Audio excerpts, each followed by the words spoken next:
오늘 읽었었던 말씀 사무엘하 8장은 지금까지 있었던 이스라엘의 역사의 흐름을 바꾸는 새로운 전환점을 단적으로 드러내는 그런 장입니다. 우리가 그저 무심코 읽게 되면 8장 1절에 있는 다윗이 블레셋 사람을 친 것, 2절에 모압을 친 것, 3절에 그리고 9절에 하맛 왕 도이를 친 것, 5절에 다메섹을 친 것, 그리고 13절에 에돔을 친 것, 그리고 더 나아가서 10장 1절에 암몬 자손을 친 것 하면 사사기 때부터 또 그 이전부터 해서 계속되는 주변의 적들을 물리치는 이야기겠거니 생각하지만 오늘 있었던 이 전쟁의 이야기는 사뭇 다른 이야기가 됩니다. 다윗이 왕이 되고 나서 특별히 사무엘하 5장에 보면 블레셋 사람들이 다윗을 왕이 되었다는 소식을 듣고 쳐들어온 것을 무찌르는 이야기가 나오게 됩니다. 그 이야기와 사실은 오늘에 있는 이 8장의 이야기는 전혀 다른 게 됩니다. 왜냐하면 이 블레셋 사람들이 다윗을 쳐들어온 이야기는 그야말로 먼저 침략한 것을 방어하는 입장이었고, 그리고 오늘 있었던 이야기는 거꾸로 이 다윗이 군대들을 이끌고 그들을 쳐 부찌르는 침략 전쟁에 해당되기 때문입니다. 그러면서 이 침략 전쟁을 해서 효과적으로 다 이기게 됩니다. 다윗이 어디를 가든지 여호와께서 이기게 하시니라라는 것이 8장 전체의 가장 핵심적인 이야기가 됩니다. 그런데 우리의 주목을 끌고 있는 것이 있습니다.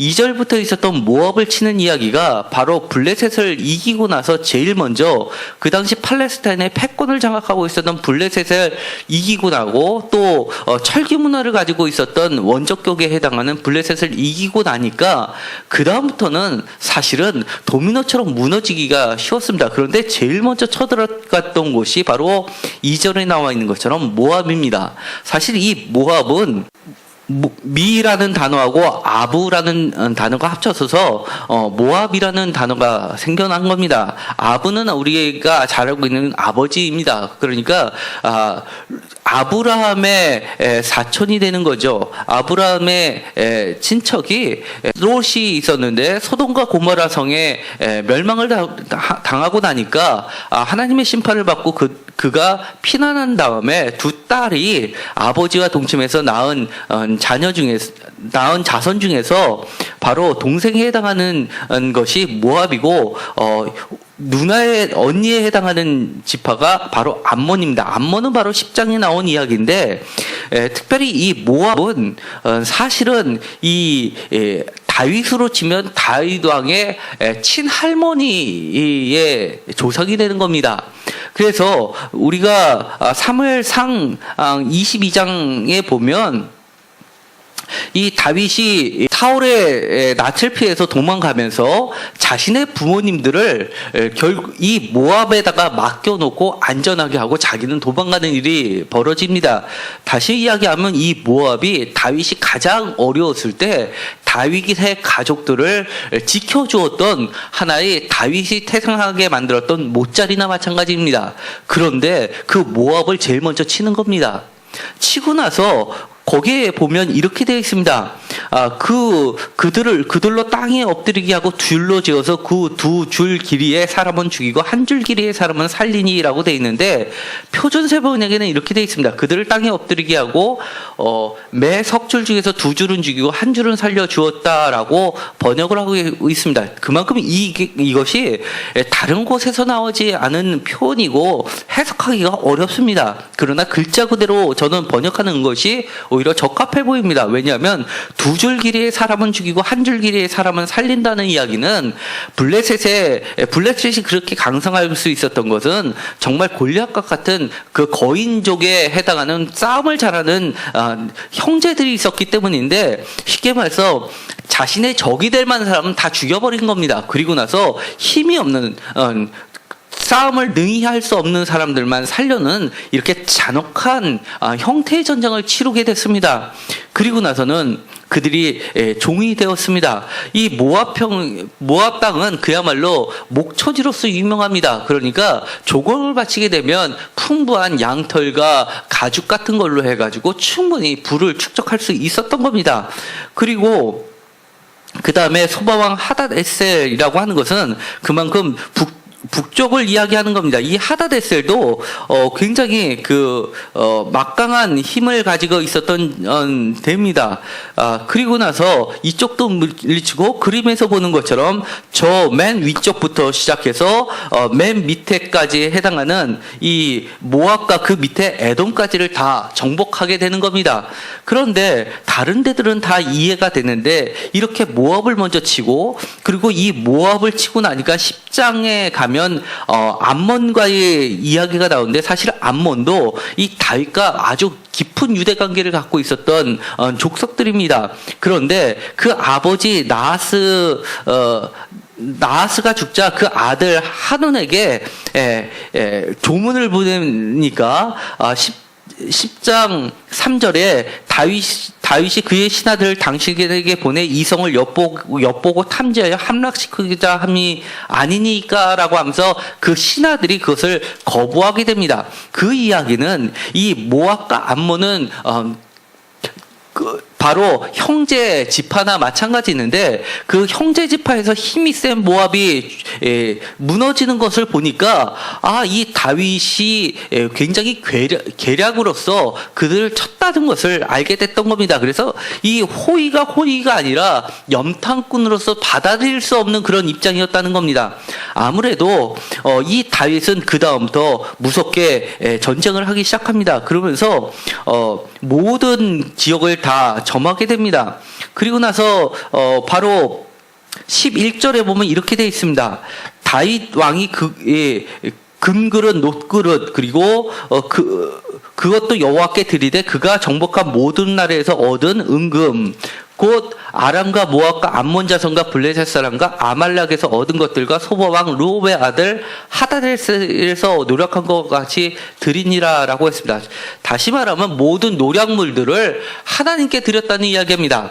그런데 하나님께 드렸다는 이야기는 그 장소가 어디냐면 다윗이 바로 다윗성을 짓고 나서 여부스의 성을 빼앗고 시온성을 예루살렘성이라고, 예루살렘에 있는 여부스족은 예루살렘이니까 여부스족을 빼앗고 거기에서 시온산성을 뺏고 나서 그것을 다윗성으로 고치고 다윗성을 크게 아주 백향명으로 아름답게 지었던 겁니다. 그리고 그 다윗성에다가 6장에 보면 하나님의 궤를 모셔오는데 성공합니다.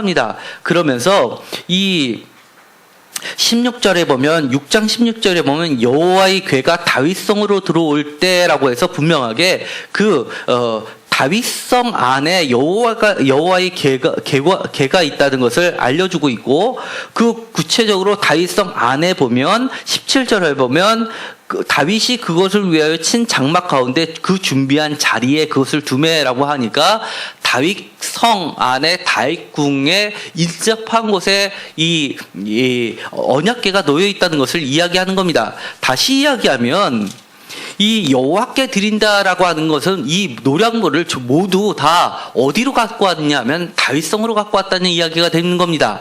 백성들이 건드리지 못하게 했다는 겁니다. 그런데 지금까지 보면 여태까지 전쟁은 해방 전쟁이었다고 할 수가 있습니다. 그런데 이번에는 이 해방 전쟁이 아니라 침략 전쟁으로 바뀌었고, 그 빼앗던 노략물들을 과거에는 특히 다윗이 왕으로 세움을 받았을 때 1등 공시를 했었던 것은 그 빼앗았던 것을 주변의 형제들에게 골고루 나눠준 것 때문에 다윗이 왕이 될 수 있었던 겁니다. 그리고 그런 습관들은 아주 익숙해 있기 때문에 전쟁을 하는 이유가 바로 노력하는 데 있었던 겁니다.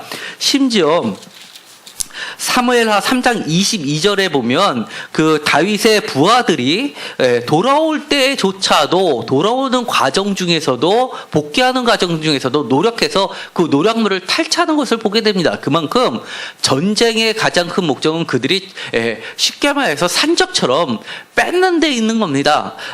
그렇다 보니까 여태까지 전쟁에 나간 자들과 집에 있는 자들에게 골고루 부가 분배되는 하나의 방식이었습니다. 그런데 이제부터는 그걸 하지 못하겠다는 겁니다. 그것을 여호와께 드린다는 명목으로 다윗이 전부 다 가져가게 된 겁니다.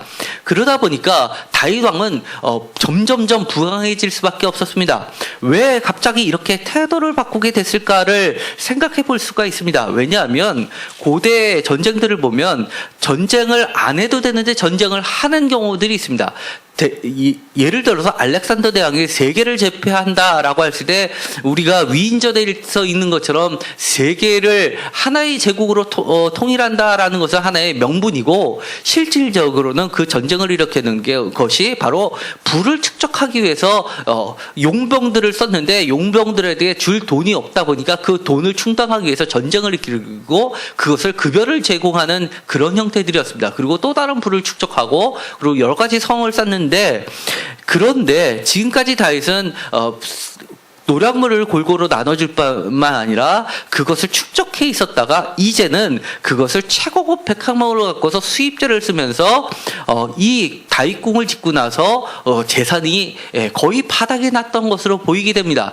그러다 보니까 이 재산을 다시 한번 모을 수밖에 없었고, 그러다 보니까 무리하게 전쟁들을 일으키게 됐던 것으로 보이게 됩니다.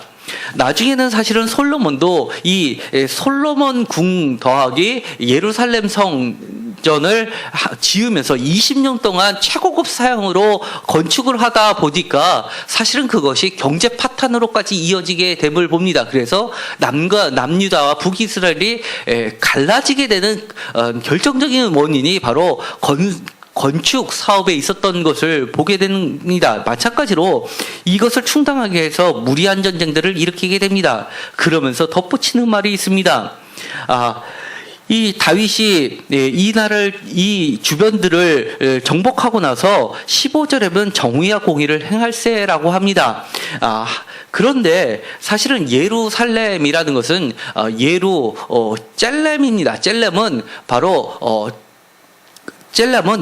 공의, 정의를 나타내는 단어이기도 합니다. 제데크라는 단어에서 나온 겁니다. 다시 이야기하면 공의의 성, 정의의 성 이런 뜻이 됩니다. 그리고 이 예루살렘은 우리가 아주 잘 알고 있는 아브라함 시대 때부터 대표적으로 제사장들이 오랜 전통의 제사장이 살고 있었던 산당이었습니다. 창세기 14장을 잠깐 보도록 하시겠습니다. 창세기 14장에 보면 아브라함이 17절에 보면 아브라함이 그돌라 오멜과 그와 함께한 왕들을 쳐부시고 돌아올 때 소동이 사회 골짜기 곧 왕의 골짜기로 나와 그를 영접하였고, 18절 살렘왕 멜기세덱이 떡과 포도주를 가지고 나왔으니 그는 지극히 높으신 하나님의 제사장이었더라. 19절 그가 아브라함에게 축복하여 이르되 천지의 주제시여 지극히 높으신 하나님이여 아브라함에게 복을 주옵소서라고 하면서 20절 그 다음 말이 있습니다. 너희 대적을 내 손에 붙이신 지극히 높으신 하나님을 찬송하리로다 하며 아브라함이 그 얻은 것에서 10분의 1을 멜기세덱에게 주었더라 하다라고 되어 있습니다. 이 멜기세덱은 히브리서에 보면 근원이 밝혀지지 않은 신비로운 존재의 제사장입니다. 멜기세덱에서도 마찬가지로 멜기는 멜레크를 의미하고 왕을 의미하고 세덱은 제데크를 의미합니다. 그러니까 여기서도 마찬가지로 예루살렘 성에 있었던 제사장을 아마 멜기세덱으로 했었던 것으로 보이게 됩니다. 그리고 이 다윗이 나중에 예루살렘에다가 성전을 지을 수 있었던 것도 바로 여보스 족속에서 타작마당이라는 하는 곳에서 여호와의 사자를 모았기 때문에 거기다가 성전을 짓게 되는 겁니다. 다시 이야기하면 이 여부수족들이 있었던 그 땅은 한마디로 원래는 높은 곳에 지어지는 하나님의 지극히 높으신 하나님께 드려지는 산당이 있었던 곳으로 추정이 되는 겁니다. 그럼으로써 여기 있는 것처럼 야훼 하나님과 이 창세기에 나와 있는 것처럼 우리가 형용사로 읽었지만 지극히 높으신 하나님이라는 것에 엘 엘론이라는 고유명사로 된 신을 모시는 그런 산당이었던 것입니다. 그러니까 이 지극히 높으신 또는 천지의 주제신 이런 말이 야훼하고 같이 묶여지면서 다윗이 나단으로부터 약속을 받고 기도하는 장면, 사무엘하 7장 18절부터 마지막 절까지 읽을 때 계속해서 반복되는 말씀들이 있습니다. 만군의 여호와 27절에 있는 만군의 여호와라는 이 만군 천재의 주라는 개념이 야훼 하나님께까지 붙여지게 되는 겁니다. 그러다 보니까 이 지극히 높으신 하나님 그리고 만군의 하나님 이런 개념들은 모든 신들보다 뛰어나신 신으로서 모든 신들을 다스리는 왕의 개념이었던 겁니다. 그러다 보니까 주변의 나라들은 결국 각각의 신들을 섬기는 신하들이었고 그것들을 신들을 정복하는 과정에서 이 8장이 바로 이런 만국을 다스리는 개념으로서의 기사들이 일렬로 배열이 되었던 것으로 보여지게 됩니다. 어쨌든 간에 이 8장은 우리가 전통적으로 읽었던 방식, 하나님이 함께 하시니까 복을 주셨고 다윗이 이렇게 부유해졌고 땅이 넓어졌다라고 지금까지는 읽어왔지만 반면에 또 다른 이거에 대한 비평들이 있었던 겁니다. 왜냐하면 결국 이 방어전쟁, 다시 이야기해서 야훼 하나님의 가장 큰 특징은 출애굽 사건입니다. 해방전쟁입니다. 구속으로부터 해방을 시키는 자유의 하나님이셨고 그것은 피지배층, 낮은 계층 사람들한테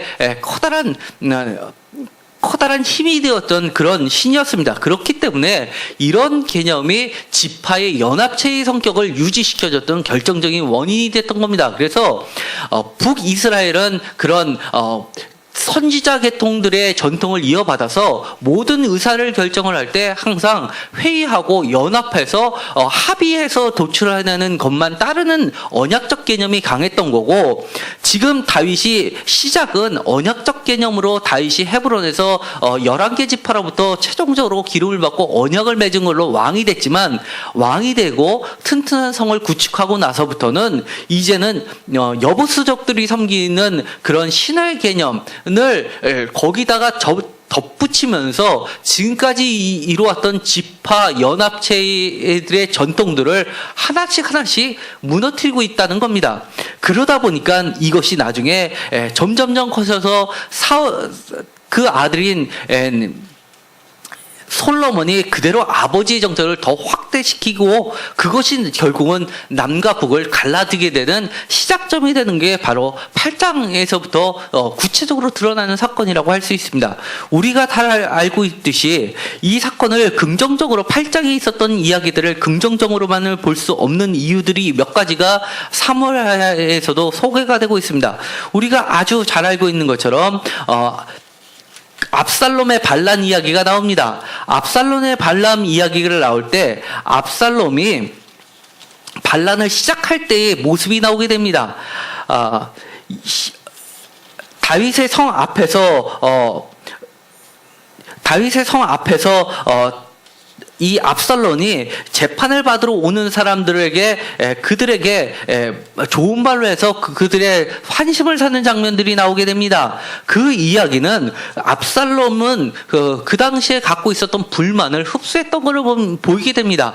왜냐하면 다윗이 튼튼한 성을 갖게 되고 그 성을 정복한 것도 지파들의 도움을 받지 않고 자기네 용병들을 사용해서 그 성을 획득 획득하고 그러다 보니까 그리고 노략물도 자기가 다 갖고 오다 보니까 지파들에는 불만들이 생겨났던 겁니다. 그 지파들 가운데서 왜 자기네들의 몫이 없다라고 하는 부분에 대해서 이 압살롬은 새로운 대안으로 내어놓은 게 이런 모든 지파들과 같이 의논을 하는 장면으로서 그들의 마음을 돌려 세우게 됩니다. 그뿐만이 아닙니다. 그 뒤에 나오는 세바라는 사람의 반란 이야기도 나오게 됩니다. 그러면서 그 사람도 북이스라엘 사람들에 해당하는 지파들이 그를 찬성하고 반란을 일으키게 됩니다. 그러면서 우리에는 분깃이 없다라는 이야기를 합니다.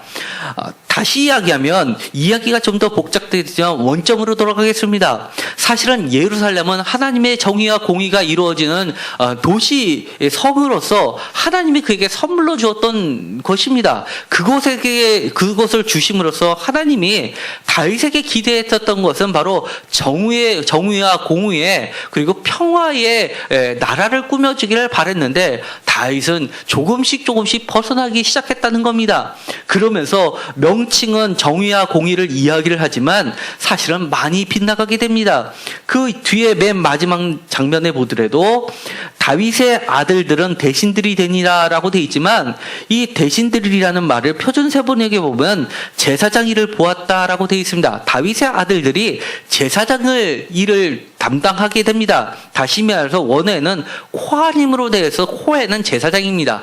제사장의 복수가 코하님입니다. 그러니까 이제는 더 이상 지파들에 휘둘리지 않고 종교에 휘둘리지 않고 자기의 입맛에 딱 맞는 여보스 사람들이 추구하는 만군의 하나님의 그 성격 중에서 만군을 평화로 다스리는 개념이 아니라 힘으로 물리치고 그들을 잔인하게 이렇게 두 줄 길이의 사람은 죽이고 한 줄 길이의 사람은 살리는 방식으로 해서 제패하기 시작하면서 자신의 집을 점점점 넓혀가는 다윗을 보게 됩니다. 이것이야말로 하나님의 원래의 뜻이 지금 시작 때부터 조금씩 틀려지고 있다는 것을 보게 됩니다.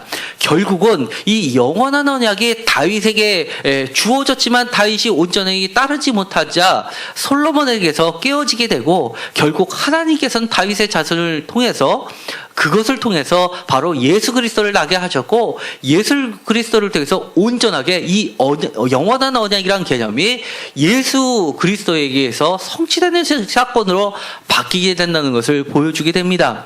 그래서 이 예수 그리스도야말로 바로 이 정의와 공의, 이사야서에 나오면 여러 가지 칭호가 납니다. 평화의 왕, 그 다음에 기묘자, 모사라 이런 여러 가지 6개 내지 7개의 이름들을 붙여가면서 그에게 왕의 칭호를 돌리고 있는 것입니다. 그리고 이 시온상이라는 것도 결국은 나중에는 이것이 바뀌어서 우리가 이야기하는 건 유대교에서 이야기하는 시온주의가 되는 것이 아니라 로마서에 보면 이 바울이 이야기해서는 하늘에서부터 내려오는 시온성을 이야기하는 것입니다. 그것이 바로 결국은 요한계시록에 가면 하늘에서부터 내려오는 새 예루살렘이 되고 이런 땅의 약속이 아니라 하늘의 영원한 약속으로 바뀌게 되는 겁니다. 결국은 하나님의 나라는 하나님께서 이 땅에 하나님의 나라를 만들고 싶으셔서 이렇게 예루살렘이라는 곳에 성을 마련해 주셨는데도 불구하고 인간의 잘못된 탐욕이 조금씩 그것을 무너뜨리게 됐습니다. 결국은 하나님께서는 예수 그리스도를 통해서 주기도문에서 알려주시는 것처럼 그렇게 하나님의 나라가 이 땅에 심겨지기를 원해서 예수 그리스도를 통해서 성취가 되고 그것이 지금도 우리들을 통해서 이루어지는 역사 가운데 있는 것입니다. 우리 가정이 만약에 하나님께서 우리에게 영원한 약속을 하셨다고 믿는다면 우리가 사는 집이 사실은 여기처럼 예루살렘이 되어야 됩니다. 공의가 살아있는 정의가 살아있는 그런 성이 되어야 된다는 걸 이야기하는 겁니다. 그 가운데 영원한 약속이 있는 것이지 이렇게 자기의 이해 관계에 맞춰서 여러 가지 논리를 갖다 붙이는 것이 결국 영원한 약속을 기만하는 것이라는 것을 우리는 반드시 기억할 필요가 있습니다. 오늘의 이 이야기는 지금까지 들어왔던 이야기하고는 전혀 다르게 소개를 하고 있지만 사실은 이것이 숨겨진 의미라는 것을 반드시 기억하시기 바랍니다. 그럼에도 불구하고 하나님께서는 어디를 가든지 여호와께서 이기게 하셨더라라고 하나님의 신실하심을 끊임없이 이야기하고 있습니다. 참고로 이야기하면 16절에는 수르의 아들 요압은 군사령관이 되고라고 되어 있습니다. 그리고 18절에 보면 여호야다의 아들 부다에는 그렛 사람과 블렛 사람을 관할하고, 블레셋이 아니라 블렛입니다.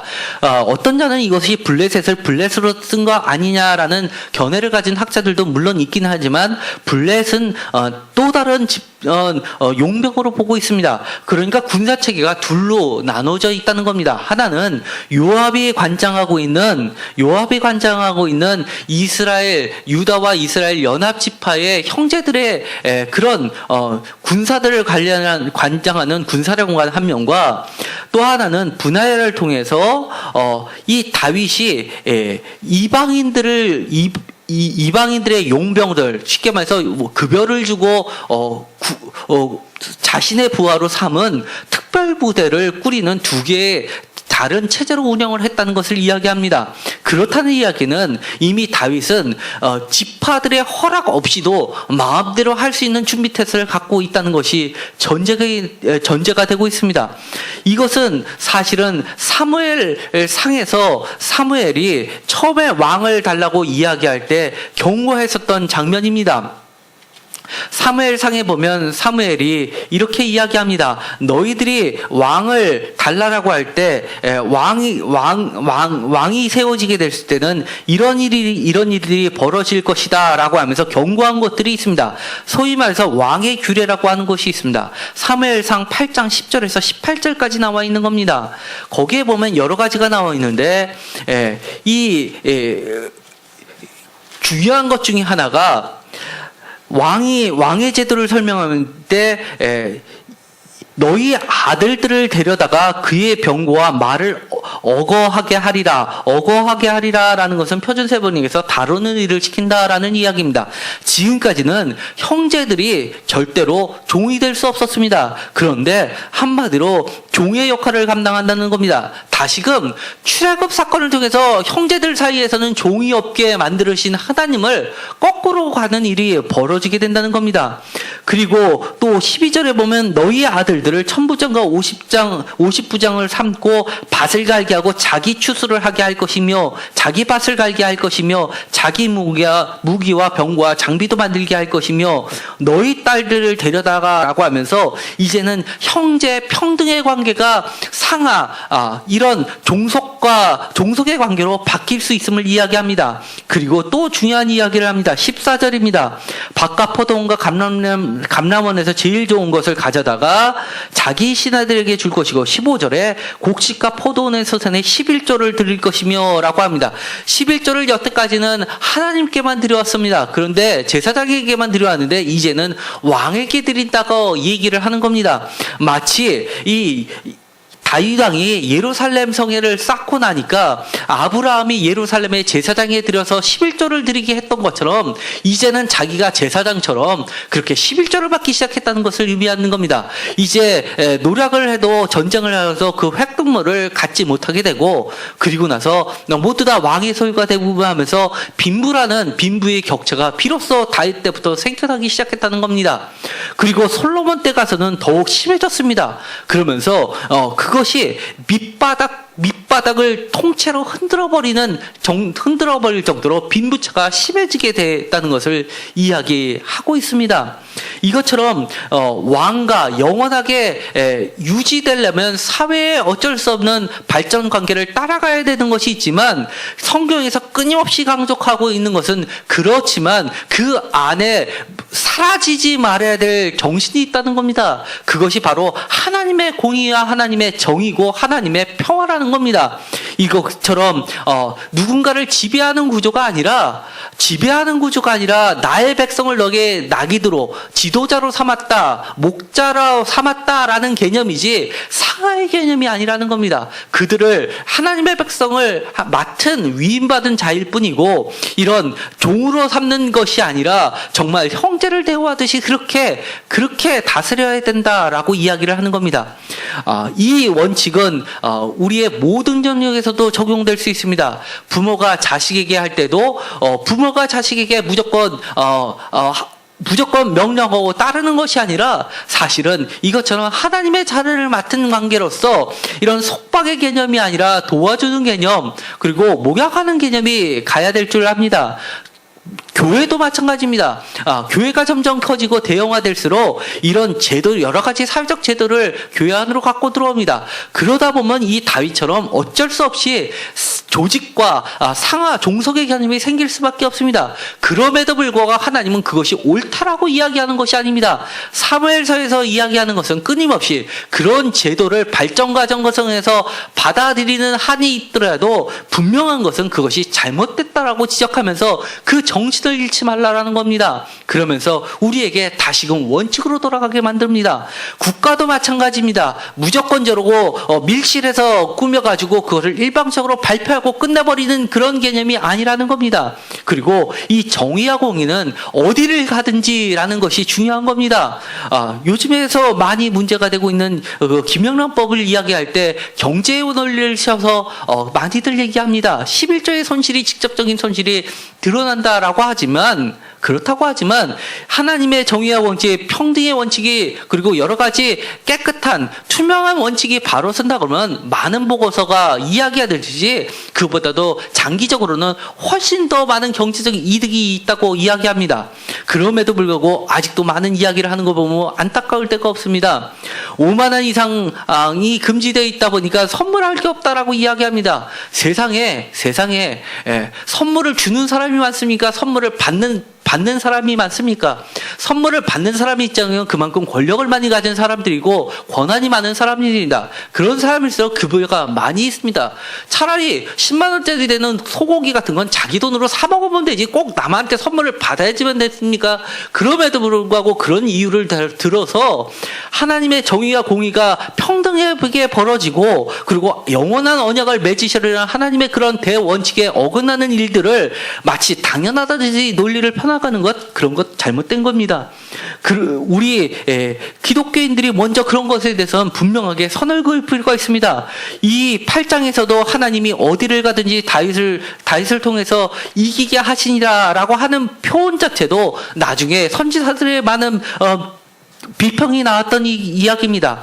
과거의 전쟁을 보면 여호와께서 이스라엘 백성들을 구원하셨더라라고 표현을 살리고 있습니다. 그런데 이제부터는 어떻게 되냐면 여호와께서 다윗을 이기게 하셨다라고 바뀝니다. 이제는 이스라엘 백성이란 명칭이 사라지고 한 개인에게 모든 영광이 돌아가는 표현법으로 바뀌게 되는 것들을 그런 것들이 드러나기 시작합니다. 그러자 이제는 그것들이 선지자들로부터 비평을 받기 시작하는 겁니다. 사람은 완전할 수가 없습니다. 다윗이 정말 의롭고 공정해서 하나님 있게 해서 이렇게 부어주시는 것이 아니고 그런 은혜를 주시는 것이 아니라는 것을 성경은 누차 여러 차례 강조하고 있음에도 불구하고 이러한 표현들이 마치 자기가 잘해서 그렇게 됐다라고 생각하는 쪽으로 발전하게 되는 겁니다. 이것은 하나님께서 이 8장을 통해서 다시 한번 하나님께서 이기게 하시는 데 있어서 그 이면에 가려지는 이 은혜를 주시는 더 큰 기본적인 원칙들을 우리에게 가르쳐준 중요한 장이 됩니다.